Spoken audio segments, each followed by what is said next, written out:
Muy bien, continuamos con la parte número 3 que dice las características del Estado peruano. Bueno, cada Estado tiene su forma de organizarse y por lo tanto tiene su propia característica, ¿no?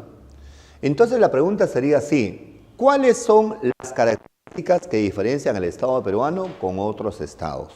¿No es cierto? ¿Y esto dónde está? En nuestra Constitución. Entonces lo puede ver usted tranquilamente en la Constitución. Dice que el Estado peruano tiene 5 características que son importantes. ¿Cuáles son? 1. El Perú es republicano. La segunda es democrático.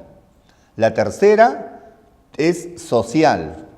La cuarta es soberana y la quinta es indivisible. ¿Correcto? Esas son las características del Estado peruano. A ver, ¿cuándo se dice que un Estado es república? Por ejemplo, decimos así, ve, la República Peruana, ¿cataste? La República Argentina, ¿por qué dicen que son república? O sea, ¿qué cosa debe pasar para ser república?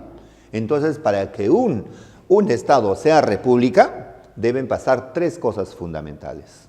Y hay que acordarse, ¿eh? ¿Cuáles son? 1. Que en esa nación, en ese territorio existan los 3 poderes del Estado. ¿Correcto? Los 3 poderes del Estado. En forma independientes y autónomas. Entonces, analiza.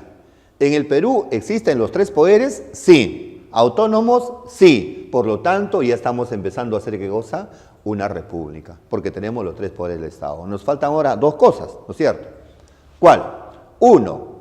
Que las altas autoridades que conducen los destinos de una nación hayan sido elegidos por voto. Ahí está. Entonces hayan sido elegidos las autoridades por voto, ¿no es cierto? Las autoridades. Pregúntate, ¿nuestro presidente ha sido elegido por voto? Sí. ¿Los congresistas han sido elegidos por votos? También. ¿Los alcaldes son elegidos por votos? Sí. ¿Los gobernadores regionales son elegidos por votos? Sí. ¿Qué te has dado cuenta? Que estamos llegando a ser, ¿qué cosa? Un Estado republicano, porque las autoridades son elegidos, ¿qué cosa? Por votos en nuestro país. Y la tercera es que los ciudadanos tengan derecho a participar en las elecciones, que no le cortes esa capacidad a un ciudadano, ¿no? Entonces los ciudadanos tengan derecho, ¿qué cosa? A participar en las elecciones. Listo. Cuando pasan esas 3 características, se dice que el Estado peruano es republicano. Un Estado es republicano. Y esas 3 características pasan en nuestro país. Hay los 3 poderes autónomamente, ¿no es cierto? Las autoridades que nos conducen han sido elegidos por voto, ¿no es cierto? Por eso muchas veces puede haber revocatoria y también puede haber remoción si es una autoridad que no ha llegado por voto, y que los ciudadanos tengan derecho a participar ¿en qué? En las elecciones. Cuando pasa eso, se dice que es republicano. Entonces el gobierno peruano es una república, ¿no es cierto? Muy bien. 2. La segunda característica es que el Estado peruano es democrático, ¿no es cierto? Claro. ¿Qué significa que un país sea democrático? Bueno, nosotros podemos acá dividir esta palabra en 2 partes, ¿no? Así es, vean. Demo es pueblo y kratos es gobierno. Por ejemplo, si me dicen burocracia, burocratos, entonces, ¿qué significa buró? Buró es mesa, es escritorio, y kratos es gobierno. Burocracia significa gente que manda sentado de su mesa, ¿no? Y básicamente hacen referencia a ¿quiénes? A los famosos congresistas, ¿sí o no? ¿No es cierto? Plutocracia, Pluto es rico, pues no, Pluto no vaya a pensar que es un perrito, algo, ¿no? Es rico, ¿no? Y plutocracia, gobierno de los ricos, de los que tienen que gozar poder económico, ¿no es cierto? Entonces, demo es pueblo y kratos es gobierno. La respuesta es simple, ¿no? Somos democráticos porque el poder nace del pueblo. El poder viene del pueblo y encima va hacia ella. Por lo tanto, si el pueblo pone a un gobernante, el pueblo también es capaz de sacarle a ese gobernante. Esa es la famosa, ¿qué cosa? Democracia. Demo, gobierno que goza, elegido por la población. ¿Ya está? También dice que la característica del Estado peruano es que es social. ¿Qué significa que el Estado peruano sea social? ¿Qué significa esto? Si usted mira la Constitución, En el artículo 1 dice así, la persona humana es el fin supremo del Estado. Escuchen bien, la persona humana es el fin supremo del Estado y personifica a la nación. ¿Cómo es esto, amiguitos lindos? A ver, me está mirando, Existen dos clases de personas bien establecidas, muy bien diferenciadas. ¿Cuáles son? Uno, yo me dibujo acá. ¿Qué soy yo? Una persona humana. Ya estamos de acuerdo. Pero también hay empresas, y a estas empresas también se le llama como personas, pero no es una persona humana, pues. ¿Qué es? Una persona jurídica, ¿correcto? Si yo digo la persona solamente, me refiero a la humana y a la jurídica. Y eso pasó con la Constitución antigua. ¿Sabe qué habían puesto? Esto. La persona es el fin supremo de la sociedad y el Estado. O sea, para el Estado estaba primero la persona y la empresa. Y eso está mal. Con la nueva Constitución han puesto así. La persona humana. ¿Qué significa? Que nosotros somos el fin supremo de la sociedad y el Estado. ¿Esto qué significa?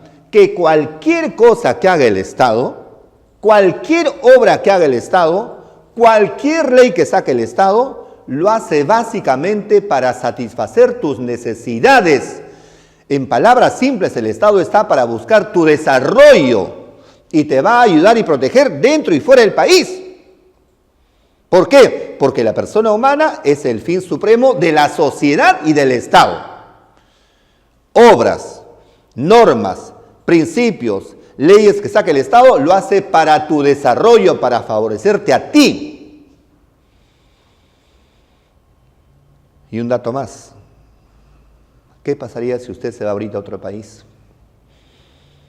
Y en el otro país sufre un accidente. ¿Quieres decir la verdad? No te miento, El Estado peruano va a ir a tu rescate. No te estoy mintiendo, va a ir a tu rescate. Porque te va a proteger dentro y fuera del país. ¿Entendió usted? Si ahorita, por ejemplo, existe un terremoto y usted sufre las consecuencias, el Estado peruano, a través del presidente de la República, con su sistema de defensa civil, van a tu rescate. O sea, nunca te van a abandonar. Eso significa que el Estado, ¿qué cosa es? Social. Porque la persona humana es el fin supremo del Estado. ¿No es cierto? En base a la persona humana se hacen todas las actividades en el Estado. Me parece una norma muy bonita, social, por si acaso. La otra es que es soberana. ¿Qué significa la soberanía? Bueno, ya lo dijimos ya. La soberanía significa la capacidad que tiene cada Estado de regir su propio, ¿qué cosa? Destino. Es decir, el Estado peruano toma sus propias decisiones, ¿no? No está influido por ningún otro Estado. Seguramente será en teoría, en la práctica parece que no, pero toma sus propias decisiones, ¿no? Yo sé lo que voy a hacer en mi país y yo sé cómo me voy a conducir en mi país. Nadie me tiene que decir cómo yo voy a actuar en el Perú, ¿no es cierto? Tomo mis propias decisiones, ¿no? Y la otra es indivisible, correcto.